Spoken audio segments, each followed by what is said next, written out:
வணக்கம். சின்ன குரூப் சேனலுக்கு உங்கள் அனைவரையும் அன்புடன் வரவேற்கின்றேன். இன்றைய பதிவில் கவிஞர் கண்ணதாசனின் பொன் வரிகளை நாம் இன்றைய பதிவில் பார்ப்போம். யாருக்காகவும் உன்னை மாற்றிக்கொள்ளாதே. ஒருவேளை நீ உன்னை மாற்றிக்கொள்ள நினைத்தால் ஒவ்வொரு மனிதனுக்காகவும் நீ மாற்றிக்கொள்ள வேண்டியது இருக்கும். அழும்பொழுது தனிமையில் அழு. சிரிக்கும்போது நண்பர்களுடன் சேர்ந்து சிரி. தனிமையில் சிரித்தால் பைத்தியம் என்று சொல்வார்கள். தனிமையில் அழுதால் நடிப்பு என்று சொல்வார்கள். உயர்ந்த இடத்தில் இருக்கும் பொழுது உலகம் உன்னை மதிக்கும்.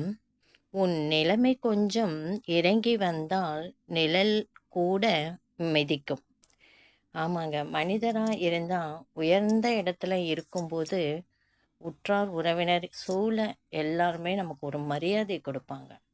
நம்மளுடைய நிலைமை தாழ்ந்து விட்டால் யாரும் நம் பக்கம் திரும்பி கூட பார்க்க மாட்டார்கள், ஏன் பேசவே மாட்டாங்க. இதுதான் உலகம்.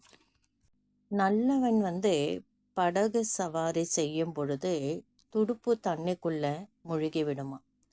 ஆனால் நல்லவனை நதியை திசை மாற்றி அவன் எந்த இடத்துக்கு சேரணுமோ அந்த இடத்திற்கு கொண்டு போய் சேர்த்து விடுமா. வெற்றிக்கும் தோல்விக்கும் சிறு வித்தியாசம்தான் இருக்குங்க. கடமையை செய்தால் அது வெற்றி, கடமைக்காக செய்தால் அதுதான் தோல்வி. இன்னதுதான் இப்படித்தான் என்பதெல்லாம் பொய் கணக்கு, இறைவனிடம் உள்ளதடா எப்பொழுதும் உன் வழக்கு. நாம் செய்யும் பாவ புண்ணிய கணக்கு அப்படி கூட வச்சுக்கலாங்களே. இன்னது தான் இப்படித்தான் என்பதெல்லாம் பொய் கணக்கு, இறைவனிடம் உள்ளதடா எப்பொழுதும் உன் வழக்கு. இறைவன் ஒரு கணக்கு எழுதி வச்சிருப்பார். ஒவ்வொரு மனிதருக்கும் இறைவன் ஒரு கணக்கு எழுதி வச்சிருப்பார். இந்த பிறவியில நம் தவறு செய்தால் கூட அந்த தவறு பாவ மூட்டைகளாக நம் முதுகில் சுமந்து கொண்டுதான் அடுத்த பிறவி என்று எடுக்க வேண்டும். அதுபோலதான் நாம் பொய் கணக்கு சொன்னாலும் இறைவனிடம் இருக்குதடா உள்ளதடா எப்பொழுதும் உன் வழக்கு என்று சொல்லப்படுகிறது. செய்த வினையும் செய்கின்ற தீவினையும் ஓர் எதிரொலியை காட்டாமல் மனநயம் மாட்டாது. அனுபவம் என்பது பெரியதாக ஒன்றும் கிடையாதுங்க. எல்லாவற்றையும் இழந்த பிறகுதான் நமக்கு அனுபவமே கிடைக்கும். வாழ்க்கையில் கூட சரி, நமக்கு அனுபவம்ன்றது நமக்கு கஷ்டம்ன்ட்டு வரும்பொழுதுதான் நாம் பல விஷயங்களை நம்ம அனுபவித்து தெரிந்து கொள்ளுவோம். குற்றம் புரிந்தவனும் தனக்கு நியாயம் கேட்கின்றான், குற்றத்திற்கு ஆட்பட்டவனும் தனக்கு நியாயம் கேட்கின்றான். யாருக்கு இதை வழங்குவது என்பதை பணம்தான் முடிவு செய்யும். நன்மை செய்தவனுக்கு நன்றியோடு இரு, தீமை செய்தவனை மறந்துவிடு. தேவைப்பட்டால் ஒழிய கோபம் கொள்ளாதே. எதையும் சாதிக்க நிதானம் அற்புதமான ஆயுதம். ஆமாங்க, நம்ம அவசரப்பட்டால் எல்லா காரியமும் சிதறி போகும் சொல்லுவாங்க. நிதானமாக யோசித்து சிந்தித்து நாம் செய்யும் காரியம் அனைத்துமே நிச்சயமாக வெற்றியை தான் கொடுக்கும். அந்த நிதானம் தான் நமக்கு ஆயுதம். வென்றவனுக்கு மலையும் கடுகு, தோற்றவனுக்கு கடுகும் மலை. வெற்றி பெற்றவன் எல்லாத்தையுமே நம்மளால் சாதிக்க முடியும் என்று அவன் இருப்பான். அது வென்றவனுக்கு மலையாக இருந்தால் கூட அது கடுகாக தான் தெரியும். ஆனால் தோற்றவனுக்கு சின்ன கடுகு கூட பெரிய மலையாக தெரியும். நீயாகவே முடிவு செய், நீயாகவே செயல்படு.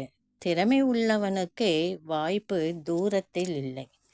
நாம் எப்பவுமே ஒரு செயல் செய்கிறதா இருந்தால் நாம் அதை நல்லா சிந்தித்து முடிவு செஞ்சு நாமே அந்த செயலில் இறங்கிடணும்.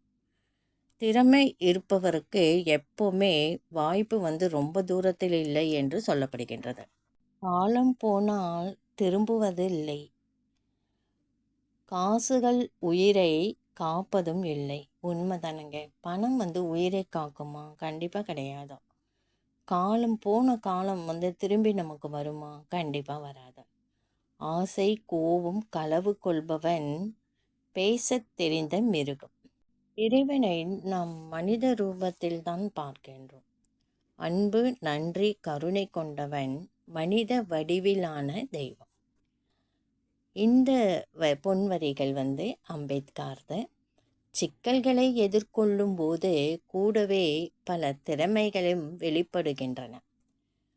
நம்ம ஒரு செயலில் செய்யும் பொழுது அதை முழுமையாக முடிக்கிறதுக்குள்ள நமக்கு பல சிக்கல்கள் வரும். அதையெல்லாம் நம்ம எதிர்கொண்டு அந்த செயலை செய்யும் பொழுது பல திறமைகளும் நமக்கு வெளிப்படுத்தும். பிரச்சனையை சகித்து கொள்ளாமல் எதிர்கொண்டு சமாளியுங்கள். எத்தனை பிரச்சனை வந்தாலும் நாம் தான் அதை சமாளிக்க வேண்டும், இல்லைங்களா? அப்போது பிரச்சனையை பார்த்து நம்ம பயந்து ஓடுனா மட்டும் அந்த பிரச்சனை நம்மளை விட்டு போகுமா? கண்டிப்பாக கிடையாது. அதை எதிர்கொள்ளுங்கள், அதற்குரிய தீர்வை தேடுங்கள், கனவு காணுங்கள், திட்டமிடுங்கள், செயல்படுங்கள். உன் கைரேகையை பார்த்து எதிர்காலத்தை நீ எப்பவுமே நிர்ணயிக்காத. கையே இல்லாதவனுக்கும் எதிர்காலம் என்று ஒன்று உண்டு. துன்பத்தை அனுபவித்த காலத்தை மறந்துவிடு, ஆனால் அது உனக்கு கற்பித்த பாடத்தை என்றும் மறக்காது. ஒருத்தர் கஷ்டப்படுறாங்க அப்படின்னா அவங்க கஷ்டத்தை படும்போது தான் நிறைய அனுபவங்கள் அவங்களுக்கு கிடைக்கும். உற்றார் உறவினர்கள் அனைவருடைய வெளிப்படையான குணங்களும் அப்போ தான் தெரியும். சிலவங்க கூடி கூடி பேசுவாங்க, உறவு முறையை சொல்லி நல்ல உறவாடுவாங்க. ஆனால் அதெல்லாம் மேலோட்டம் தான். கஷ்டம் வந்ததுன்னா பணத்தேவைன்னு வரும் பொழுது நம்ம சுற்றி ஒருத்தர் கூட இருக்க மாட்டாங்க. ஆனால் சில காலகட்டத்தில் உண்மையான நண்பன், உன் மீது உண்மையாக அன்பு கொண்டவங்க, அவங்க தான் உங்களை சுற்றி எப்பவுமே போகாமல் விலகாமல் இருப்பாங்க. அதனால் துன்பம் வரும் பொழுது நமக்கு நிறைய அனுபவங்களை நாம் தெரிஞ்சுக்கலாம். நம்ம துன்பமே இல்லாமல் நம்ம வாழ்க்கை போகும் பொழுது நமக்கு ஒரு எந்த நல்லது கெட்டதும் நமக்கு தெரிய வாய்ப்பே கிடையாது. உலகிற்காக நாம் வாழவில்லை, நமக்காக தான் நம்ம வாழ்கிறோம். உலகம் என்ன சொல்லுமோ என்று பயந்து நம் வாழ்க்கையை நாம் மாற்றி அமைத்து கொண்டால் அதில் கஷ்டம்தான் இருக்கும். யார் என்ன சொன்னாலும் பரவாயில்லை, நாம் நம் வழியே இருப்போம், நம் வழியே வாழ்வோம், நல்லதே நினைப்போம், நல்லதே செய்வோம், நல்லதே நடக்கும். இந்த பதிவு உங்களுக்கு கண்டிப்பாக பிடிச்சிருக்கும்னு நினைக்கிறேன். ஒவ்வொரு கவிஞரின் அழகான அருமையான பொன்வரிகள் இனி தொடர்ந்து உங்களுக்கு வரும். இந்த பதிவு பிடிச்சிருந்தால் லைக் பண்ணுங்கள், ஷேர் பண்ணுங்கள், சப்ஸ்கிரைப் பண்ணுங்கள்.